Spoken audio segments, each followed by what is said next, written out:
Hello everyone. कल हम लोगों ने पढ़ा था कि हमारे भारत में उद्योग का विकास किस प्रकार हुआ।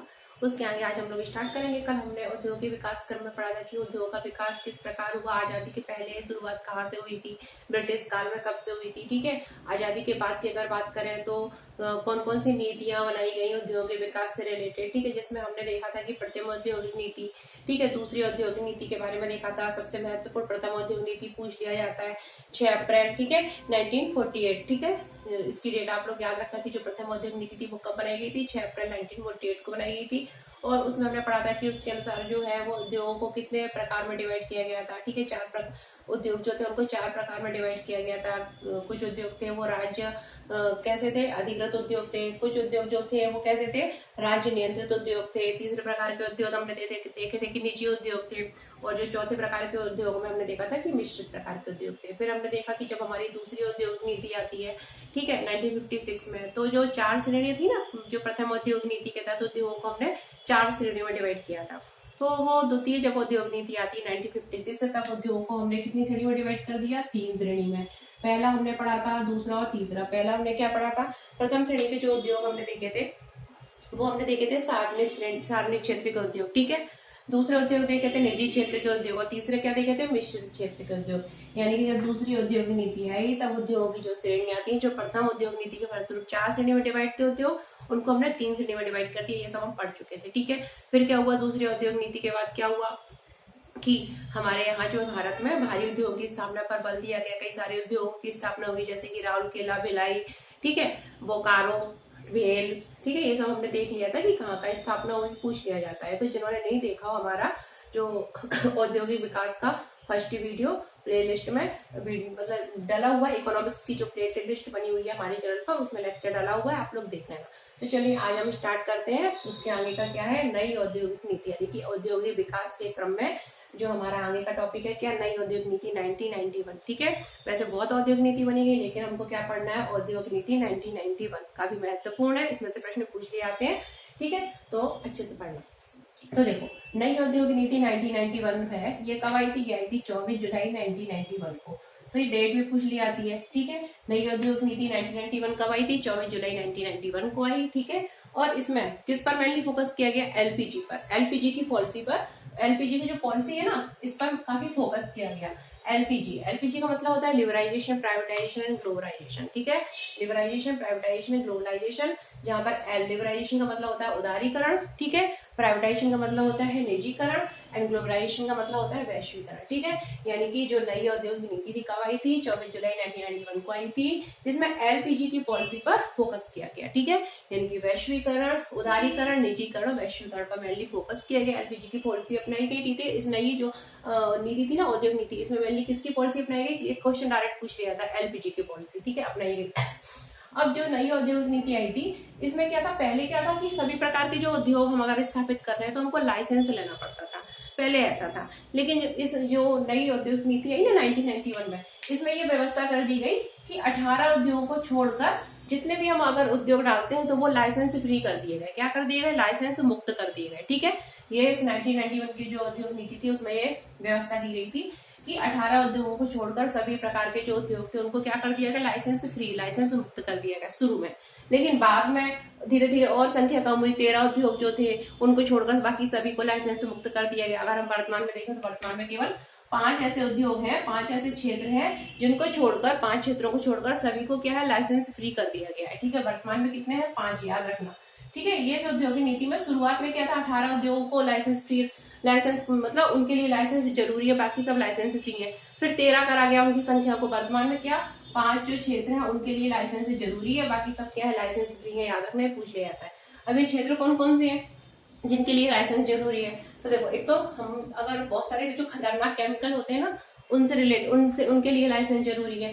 फिर तंबाकू के प्रोडक्ट ठीक है, इसके लिए जो भी उनसे प्रोडक्ट बन रहा है, तंबाकू से कोई भी प्रोडक्ट सामान बन रहा है, तो उसके लिए लाइसेंस लेना बहुत जरूरी है। ठीक है, इलेक्ट्रॉनिक उपकरण, रक्षा उपकरण है, इनके लिए भी लाइसेंस जरूरी है। शराब, ठीक है, अल्कोहल से संबंधित कोई भी प्रोडक्ट है उसके लिए भी लाइसेंस की लेना जरूरी है। एंड विस्फोटक पदार्थ जो होते हैं, ठीक है, इन सब के लिए क्या, लाइसेंस जरूरी है। ठीक है, बाकी जो सब और है इनको छोड़ के उनके लिए लाइसेंस क्या कर दिए गए, फ्री कर दिए गए, याद रखना, ये पूछ लिया जाता है। अब जो नई औद्योगिक नीति आई थी ना 1991, इसमें क्या किया गया, इसके बाद से ही आपने एक टर्म सुना होगा एफडीआई, ठीक है, और एफ सुना होगा एफपीआई। तो हमारे भारत में एफडीआई और एफपीआई की अनुमति मिल गई, ठीक है। नई औद्योगिक नीति आने के बाद, जो 1991 की जो नई औद्योगिक नीति आई थी, उसके बाद ही भारत में एफडीआई और एफपीआई की अनुमति मिल गई। एफडीआई का फुल फॉर्म क्या होता है, foreign direct investment, foreign portfolio investment, ठीक है, ये इनके फुल फॉर्म होते हैं, ठीक है। एफडीआई यानी विदेशी निवेश की अनुमति मिल गई। इसके बाद क्या हुआ, इसके बाद एक और चेंजेस हुआ। क्या चेंज हुआ, जो फेरा होता था ना, उसको किस में कन्वर्ट कर दिया गया, फेमा में, ठीक है। फॉरेन एक्सचेंज रेगुलेशन एक्ट को फॉरेन एक्सचेंज मैनेजमेंट एक्ट में कन्वर्ट कर दिया गया। याद रखने पूछ लिया जाता है कि नई औद्योगिक नीति आने के बाद ही ऐसा हुआ। क्या क्या हुआ, एफडीआई एफपीआई की अनुमति मिल गई भारत में, ठीक है, निवेश की इसकी अनुमति मिल गई, एफडीआई वगैरह इनके निवेश की अनुमति मिल गई। फिर क्या हुआ, फेरा जो था वो किस में कन्वर्ट हो गया, फेमा में। किस में कन्वर्ट हो गया, फेमा में। फॉरेन एक्सचेंज रेगुलेशन एक्ट किस में कन्वर्ट हो गया, फेमा में कन्वर्ट हो गया था 2002 में, ठीक है, याद रखना, ठीक है। और उसके बाद क्या हुआ, ये सब चीजें तो हुई, लेकिन एक चीज अपना जो फेमा में कन्वर्ट हुआ था 2002 में, ठीक है, लेकिन फेमा जो आया कब था, फेमा आया था 2000 में, याद रखना, ठीक है, आया था 2000 में, लेकिन इसको फेरा को फेमा में कन्वर्ट कब किया गया था, कन्वर्ट किया गया था 2002 में, ये पूछ लिया जाता है, ठीक है। और उसके बाद और क्या, देखो आपको एक चीज और याद रखनी है कि सार्वजनिक क्षेत्र के उपक्रम क्या होते हैं, ठीक है, सार्वजनिक क्षेत्र के उपक्रम क्या होते हैं, सार्वजनिक मतलब क्या होता है, पब्लिक सेक्टर, ठीक है। तो सार्वजनिक क्षेत्र के उपक्रम वो होते हैं, उद्यमी उपक्रम वो होते हैं जिसमें गवर्नमेंट की हिस्सेदारी क्या होती है, 50% से ज्यादा होती है, ठीक है, जिसमें है गवर्नमेंट की हिस्सेदारी क्या है, 50% से ज्यादा है। तो ऐसे जो उपक्रम होते हैं वो क्या कहलाते हैं, सार्वजनिक क्षेत्र के उपक्रम कहलाते हैं, जिसमें गवर्नमेंट की हिस्सेदारी क्या है, 50% से ज्यादा होती है, इतना याद रखना। इसके बाद क्या हुआ है, कुछ कंपनियां जो है, ठीक है, उनको सरकार जो होती है वो नवरत्न, मिनी रत्न, महारत्न का दर्जा देती है, ठीक है। तो ये भी आपको कुछ याद रखना है, प्रश्न पूछ लिया जाता है, तो इसको मैं क्लीन कर देती हूँ, फिर मैं बताती हूँ कि वर्तमान में नवरत्न कंपनियों की संख्या हमारे जो भारत है उसमें कितनी है, मिनी रत्न कंपनियां उनकी संख्या कितनी है, ठीक है, महारत्न कंपनियों की संख्या कितनी है, ठीक है। और भी उसके बाद उद्योग वगैरह स्थापित किए गए, ठीक है। तो ये सब क्या है, उद्योग नीति 1991 के बाद की, जो सब ये जो पढ़ रहे हैं वो सब वो उसके बाद का ही है, ठीक है। तो ये आप एक बार देख लो फिर से कि नई औद्योगिक नीति 1991 आने के बाद क्या क्या हुआ हमारे देश में। तो ये नई नीति कब आई थी, 24 जुलाई 1991 को आई, ठीक है। और इस नीति के बाद क्या हुआ, इसमें मेनली किस पर फोकस किया गया था, एलपीजी की पॉलिसी पर। एलपीजी मतलब होता है उदारीकरण, निजीकरण और वैश्वीकरण, यानी कि लिबराइजेशन, प्राइवेटाइजेशन और ग्लोबलाइजेशन पर मेनली फोकस किया गया, ठीक है। इसको अपनाने की बात कही गई। और क्या हुआ, जब ये औद्योगिक नीति आई तो शुरू में तो 18 प्रकार के जो उद्योग थे ना, उनको छोड़कर सभी क्या कर दिए गए, सारे जो उद्योग थे क्या कर दिए गए, लाइसेंस फ्री कर दिए गए। लेकिन अगर करंट की स्थिति देखें तो क्या है, सिर्फ 5 जो क्षेत्र ऐसे हैं जो क्या है लाइसेंस, जिनको छोड़कर सारे क्या है लाइसेंस फ्री है, ठीक है, ये वो 5 क्षेत्र ये रहे। इसके बाद क्या हुआ कि एफडीआई जो है, जिसको हम एफडीआई यानी फॉरेन डायरेक्ट इन्वेस्टमेंट के फॉर्म में आते हैं, एफडीआई एफपीआई जो है उसको भारत में अनुमति मिल गई, ठीक है, निवेश की अनुमति मिल गई। एफडीआई एफपीआई जो है उसको भारत में निवेश की अनुमति मिल गई। फेरा जो था उसको किस में कन्वर्ट कर दिया गया, फेमा में कन्वर्ट कर दिया गया, ठीक है, आपको याद रखना है। फिर एक टर्म आता है कि सार्वजनिक क्षेत्र के उपक्रम क्या होते हैं। तो सार्वजनिक क्षेत्र के उपक्रम वो होते हैं जिसमें गवर्नमेंट की हिस्सेदारी कितनी होती है, 50% से अधिक होती है। निजी क्षेत्र के क्या होंगे, जिसमें निजी क्षेत्र की हिस्सेदारी ज्यादा होगी, ठीक है, निजी क्षेत्र के अंडर में होंगे पूरे, वो क्या होंगे, निजी उपक्रम होंगे। और सार्वजनिक क्षेत्र के उपक्रम क्या होते हैं, यानी कि पब्लिक सेक्टर क्या होते हैं, जिनमें की सरकार की जो हिस्सेदारी है, इसकी गवर्नमेंट की हिस्सेदारी 50% से क्या होती है, मोर, ये एरो बना है ना ऊपर अपर डायरेक्शन में, यानी कि गवर्नमेंट की हिस्सेदारी क्या होती है, 50% से ज्यादा होती है। तो ऐसे उपक्रम जो होते हैं वो सार्वजनिक क्षेत्र के उपक्रम या कंपनियां कहलाती हैं, ठीक है। अब हम देखते हैं कि हमारे देश में कौन कौन सी ऐसी कंपनियां हैं जिनको सरकार द्वारा नवरत्न, मिनी रत्न और महारत्न का दर्जा दिया जाता है। ये प्रश्न कई बार पूछ लिया गया है, ठीक है। तो इंपॉर्टेंट है, मैं इसको क्लीन कर देती हूँ। और हाँ, जिन्होंने हमारे चैनल को सब्सक्राइब नहीं किया हो तो सब्सक्राइब कर ले, क्योंकि हम पूरा इकोनॉमिक्स तो पढ़ेंगे, उसमें हम मेनली वो टॉपिक पहले अभी हम पढ़ेंगे जो कि हमारे एमपीपीएससी की यूनिट 6 में, ठीक है, मेंशन है। तो उन टॉपिक को हम अच्छे से पढ़ेंगे। उसके साथ इकोनॉमिक्स के जो अदर एग्जाम की तैयारी कर रहे हैं वो भी सब्सक्राइब कर ले, क्योंकि हम सारी इकोनॉमिक्स, पूरी इकोनॉमिक्स ही पढ़ेंगे, कुछ भी आ सकता है इकोनॉमिक्स में, ठीक है। उसके अतिरिक्त एमपीपीएससी वाले तो कर ही लें, क्योंकि सारी जो यूनिट है ना, एक एक करके इकोनॉमिक्स कंप्लीट हो जाए, हम सारी यूनिट को एक एक करके कवर करेंगे, ठीक है। तो इसको मैं क्लीन कर देती हूँ, ठीक है। तो इसके बाद हम देख रहे हैं कि जो कौन कौन सी कंपनियां हमारे देश में नवरत्न कंपनियां हैं, कौन कौन सी क्या है मिनी रत्न है, और कितनी कंपनियां जो है वर्तमान में महारत्न। अक्टूबर 2023 के अकॉर्डिंग हम देख रहे हैं, क्योंकि अक्टूबर ही चल रहा है, और ठीक है, अब जो भी 1-2 महीने में एग्जाम होंगे तो उनकी संख्या चेंज तो होने वाली नहीं है, ठीक है। तो अक्टूबर तक का ही करंट अफेयर पूछा जाएगा। तो याद रखना कि वर्तमान में अगर हम देखें तो महारत्न प्राप्त कंपनियों जो है उनकी संख्या वर्तमान में कितनी है, 13 है। कितनी है, 13। शुरुआत पहले 12 हुआ करती थी अभी कुछ समय तक, अभी हाल ही में एक कंपनी है एक कंपनी जो है उसको क्या नवरत्न का दर्जा दे दिया गया है और एक को क्या है महारत्न का दर्जा दे दिया गया है। याद रखना, जो कंपनियां महारत्न जिनको दर्जा दिया जाता है ना उनको ऑलरेडी नवरत्न का दर्जा प्राप्त होता है, ठीक है। उन कंपनियों को ही हम महारत्न का दर्जा देते हैं जिनको ऑलरेडी नवरत्न का पहले से दर्जा प्राप्त होता है। याद रखना, ये भी एक कंडीशन है महारत्न कंपनियों के लिए, ठीक है। क्या क्या है, महारत्न जो कंपनियां है ना वो वही कंपनी महारत्न कंपनियां, ठीक है, बन सकती हैं जिनको ऑलरेडी पहले से क्या हो नवरत्न का दर्जा प्राप्त हो, ठीक है। याद रखना। तो वर्तमान में अगर हम देखें हमारे देश में महारत्न कंपनियों की संख्या कितनी है, 13 है। वही नवरत्न कंपनियां जो है इनकी संख्या भी कितनी है वर्तमान में 13 है, ठीक है। वही मिनीरत्न कंपनी जो है उनका दर्जा प्राप्त जो कंपनियां है मिनीरत्न का दर्जा प्राप्त उनकी संख्या वर्तमान में कितनी है 62 है, ठीक है। याद रखना। अब देखो एक चीज बताऊं, ये भी पूछ लिया था, ये तो हर कोई बता देगा 13 13 62, ठीक है, आपको मिल जाएगा। लेकिन महारत्न की स्टार्टिंग कब से हुई, कौन सी पंचवर्षीय योजना से हुई, ये पूछा जा सकता है।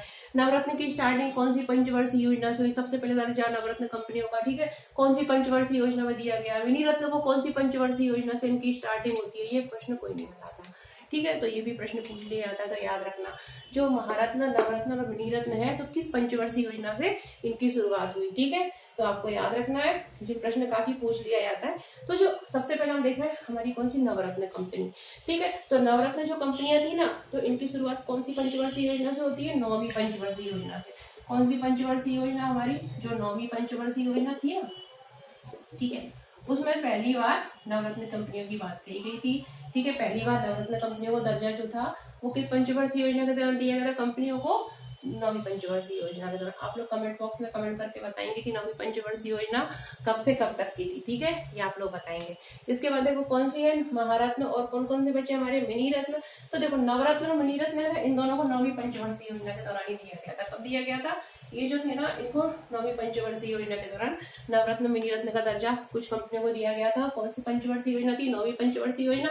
आप लोग इसका जो सवाल बताएंगे मुझे कब। वही महारत्न जो कंपनी है ना, महारत्न कंपनियां, तो इनको महारत्न कुछ कंपनियां थी उनको महारत्न का दर्जा किस पंचवर्षीय योजना के दौरान दिया गया था, वो दिया गया था 11वीं पंचवर्षीय योजना के दौरान। कौन सी पंचवर्षीय योजना के दौरान, 11वीं। और लास्ट कौन सी रही थी, 12वीं रही थी, 12 से 17, ठीक है। तो बता ही दोगे अब, ठीक है। तो कमेंट बॉक्स में कमेंट करके जरूर बताना कि 9वीं पंचवर्षीय योजना का टाइम पीरियड क्या था, 11वीं का क्या था, मैंने बता ही दिया वैसे 97 से स्टार्ट, ठीक है ना, 9वीं पंचवर्षीय योजना है, ठीक है। लेकिन आप लोग भी पढ़ा करो। तो देखो कंपनियां जो है महारत्न नवरत्न और मिनीरत्न, वर्तमान में अगर हम देखें तो महारत्न कंपनियां कितनी 13 है, नवरत्न कंपनियां कितनी है 13 है, मिनीरत्न कंपनियां कितनी है 62 है। महारत्न का दर्जा सबसे पहले 11वीं पंचवर्षीय योजना के दौरान दिया गया था। वही नवरत्न और मिनीरत्न कंपनियों को 9वीं पंचवर्षीय योजना के दौरान इनको दर्जा दिया गया था पहली बार, ठीक है। इसकी स्टार्टिंग नवरत्न मिनीरत्न महारत्न के दर्जे की अगर हम देखें तो 9वीं पंचवर्षीय योजना के दौरान नवरत्न और मिनीरत्न की हुई थी। वही महारत्न को कब हुआ था, 11वीं पंचवर्षीय योजना के दौरान दी गई थी, ठीक है। इसकी जो डेट है वो पूछ लिया सकती है पंचवर्षीय योजनाओं की, याद रखना, ठीक है। अगर हम देखें तो महारत्न कंपनियां जो है वो कौन कौन सी हैं, तो बहुत सारी है, जैसे कि कुछ मैं नाम लिख रही हूँ, ठीक है, इसको क्लीन कर देती हूँ फिर मैं। देखो नवरत्न मिनीरत्न काफी कंपनियां हैं, इनके नाम नहीं पूछे जाते, कभी पूछे जाते हैं ना तो महारत्न कंपनियों के ही नाम पूछे जाते हैं। तो कुछ महारत्न कंपनियां हैं, इनके मैं नाम लिख देती हूँ कौन कौन से हैं, ठीक है। कौन कौन सी कुछ महारत्न कंपनियां हैं, इम्पोर्टेंट के लिख रही हूँ। वर्तमान में कितना है, 13 है महारत्न कंपनियां। और याद रखना महारत्न कंपनियां जो होती है ना इनको ऑलरेडी नवरत्न का दर्जा प्राप्त तो होता ही होता है। तो इनके कुछ नाम है जैसे कि भेल,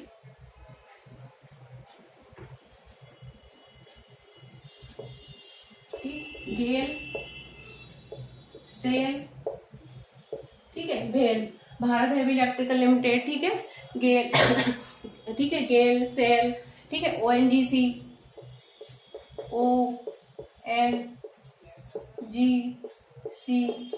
IOC, IOC, NTPC,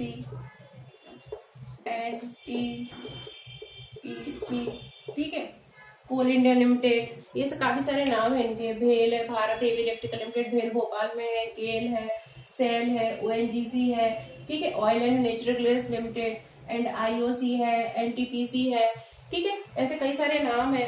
और एक है हिंदुस्तान पेट्रोलियम कॉर्पोरेशन लिमिटेड, ठीक है, इस तरीके से एक क्या है हिंदुस्तान पेट्रोलियम कॉर्पोरेशन लिमिटेड, ठीक है। और क्या है HP, ठीक है। एक क्या है अगर हम देखें तो सेल तो हो ही गया, ठीक है, और भेल हो गया, गेल हो गया, सेल हो गया, ONGC हो गया, IOC हो गया, NTPC हो गया, HPCL हो गया, ठीक है।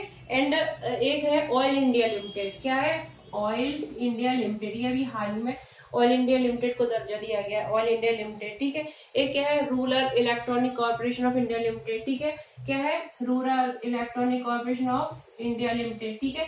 ये लास्ट में भी हाल ही में दर्जा दिया गया, 12वें 13वें नंबर की कंपनी है, पूछ लिया सकती है, बाकी तो बहुत सारी है, ठीक है, इतना नहीं पूछा जाएगा। टोटल 13 है, ठीक है। भेल, GAIL, Coal India Limited, SAIL, ONGC, IOC, NTPC, HPC, ठीक है। उसके बाद अगर देखें पावर फाइनेंस कॉर्पोरेशन F, ठीक है। क्या है? पावर फाइनेंस कॉर्पोरेशन, ठीक है। ये सारी है। IOC है, Indian oil corporation and rural electrical